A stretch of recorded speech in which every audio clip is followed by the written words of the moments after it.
Aku tidak takut. Kisah nyata bertemu kuntilanak dan pocong setelah pengalaman nyaris mati angin senja di Jakarta terasa seperti bisikan dari masa lalu, membawa serta aroma kenangan yang menusuk hati Desi. 40 hari telah berlalu sejak kepergian ayahnya. Angka itu terasa berat, seperti sebuah babak yang baru saja usai. Di halaman belakang rumahnya, Desi duduk di kursi kayu favorit ayahnya, menatap pepohonan rindang yang kini terlihat kian sepi. Setiap lekuk batang, setiap helai daun, seolah menyimpan cerita tentang ayahnya yang penuh kasih. Duka yang mendalam masih membekas, namun kini ada sesuatu yang lain. Ada celah yang terbuka dalam jiwanya. Sebuah tirai yang terangkat, memperlihatkan dunia yang tidak pernah ia bayangkan. Semua bermula saat ia mengalami pengalaman nyaris mati. Sebuah momen yang singkat, namun mengubah segalanya. Sejak saat itu, indera keenamnya perlahan terbuka. Awalnya hanya bisikan samar, seperti gema dari dunia lain. Lalu, muncullah bayangan-bayangan sekilas di sudut mata. Sensasi dingin yang tiba-tiba merayap di punggung. Bahkan, saat cuaca terik, Desi mencoba mengabaikannya, berpikir itu hanyalah gejala dari trauma dan kesedihan yang ia rasakan. Namun, ia tidak bisa mengelak dari kenyataan saat hal-hal itu semakin nyata. Pengalaman pertamanya yang paling jelas terjadi saat ia berkunjung ke rumah seorang teman di sebuah perumahan tua. Rumah itu terasa pengap, dan Desi merasakan energi yang aneh. Saat ia sedang berbincang di ruang tamu, matanya tanpa sengaja menangkap sosok yang berdiri di dekat lemari pajangan. Sosok itu berambut sangat panjang, terurai hingga menyentuh lantai. Gaun putih yang dikenakannya terlihat kusam, seperti tertutup debu ribuan tahun. Desi tahu itu adalah kuntilanak.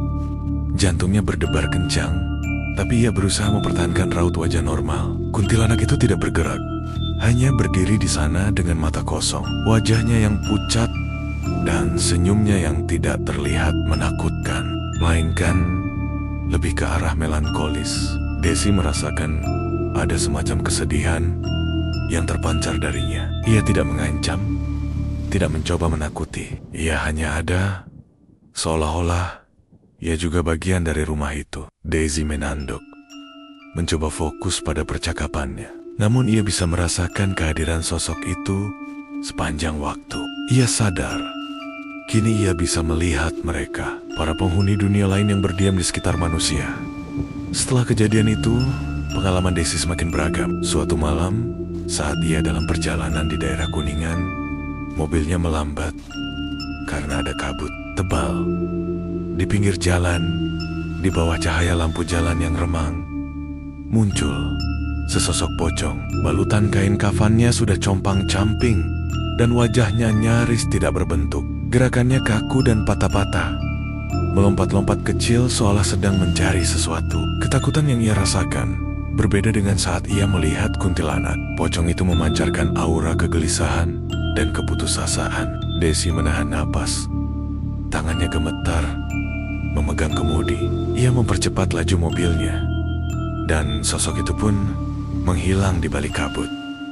Namun, yang paling menguji ketenangan jiwanya adalah pertemuan dengan genderuwo di rumahnya sendiri.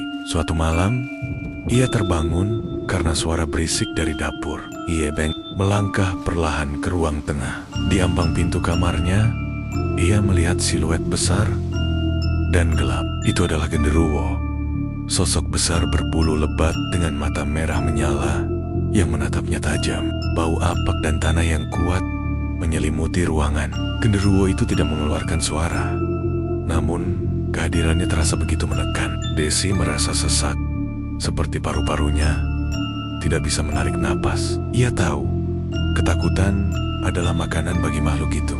Dengan sisa keberaniannya, ia menutup matanya, memfokuskan pikirannya pada ayahnya dan semua doa yang ia ketahui. Ia membaca ayat-ayat suci dalam hati. Perlahan, bayangan besar itu menghilang, dan udara di sekitarnya kembali normal. Desi ambruk ke lantai, gemetar, menyadari bahwa ia tidak lagi sendirian di dunia ini. Namun, semua ketakutan itu sirna, digantikan oleh kehangatan saat ia bermimpi tentang ayahnya selama 40 hari. Sejak kepergian sang ayah, Desiderius memimpikannya. Ini bukanlah mimpi biasa, ini adalah pertemuan spiritual yang terasa begitu nyata. Dalam mimpi-mimpi itu, ayahnya selalu tersenyum. Kadang, ia berada di sebuah taman yang dipenuhi bunga-bunga yang tidak pernah Desi lihat sebelumnya. Ayahnya akan menunjuk ke arah bunga-bunga itu dan berkata, "Indah, bukan?"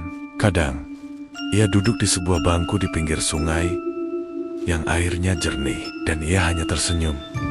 Mimpi-mimpi itu menjadi sumber kekuatannya. Setiap pagi, Desi akan mencatat detailnya di buku hariannya. Ia merasakan pesan yang tersirat dalam setiap mimpi.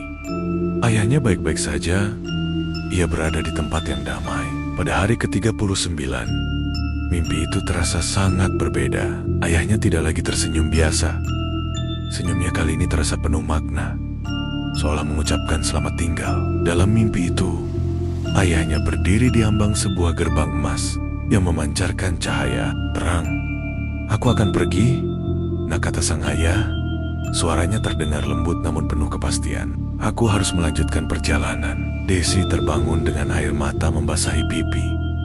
Ia tahu perpisahan yang sesungguhnya akan segera terjadi. Tepat pada hari ke-40, saat rumahnya ramai oleh sanak saudara yang menghadiri acara tahlilan, Desi merasa ada sesuatu yang menariknya ke kamar ayahnya. Kamar itu masih terasa sama. Wangi kopi dan tembakau favorit ayahnya masih tercium samar. Desi duduk di tepi tempat tidur, memanjatkan doa. Di sana, di samping tempat tidur, ia melihat sosok ayahnya. Bukan lagi mimpi, ini adalah ayahnya. Berdiri di hadapannya dalam wujud yang transparan dan bercahaya. Wajahnya terlihat damai, tanpa beban. Seperti semua sakit dan lelah telah terangkat darinya. Lalu, Desi melihat mereka, dua sosok tinggi, bersayap, memancarkan cahaya lembut. Mereka berdiri di samping ayahnya. Tidak menakutkan, melainkan penuh keagungan. Desi tahu mereka adalah para penjaga yang diutus untuk membawa ayahnya ke alam keabadian.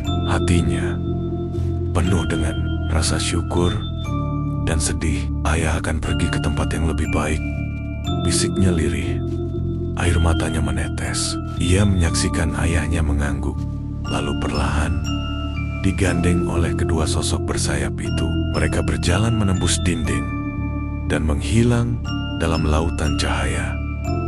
Sejak saat itu, mimpi tentang ayahnya berhenti. Desi merasa sebuah babak telah tertutup dan babak baru telah dimulai. Kemampuannya untuk melihat dunia lain tidak lagi terasa sebagai beban. Ia belajar untuk menerima kenyataan baru ini, menyadari bahwa di balik kegelapan ada cahaya dan di balik kesedihan ada kedamaian. Ia tidak lagi takut karena ia tahu terkadang hal yang paling sulit dilihat dengan mata telanjang justru adalah hal yang paling berharga. Kisah Teh Desi menjadi sebuah pengingat bahwa kepekaan spiritual adalah sebuah perjalanan, dan yang paling penting bukanlah apa yang kita lihat, melainkan bagaimana kita berdamai dengannya.